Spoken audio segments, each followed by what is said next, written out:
जब आप सल्लल्लाहु अलैहि वसल्लम की वालिदा का इंतकाल हुआ तो आप सल्लल्लाहु अलैहि वसल्लम की उम्र कितनी थी?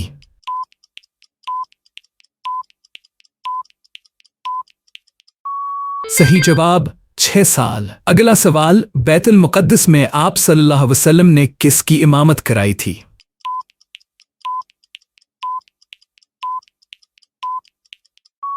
सही जवाब फरिश्तों और अनबिया की।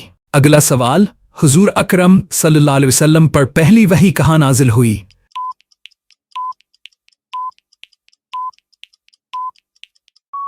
सही जवाब गारे हिरा में। अगला सवाल, जब पहली मर्तबा वही नाजिल हुई तो आप सल्लल्लाहु अलैहि वसल्लम की उम्र कितनी थी?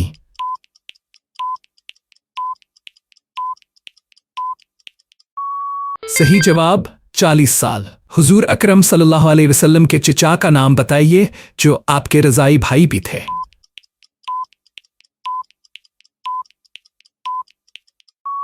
अपनी जहानत का इस्तेमाल करते हुए इस सवाल का जवाब कमेंट सेक्शन में दें।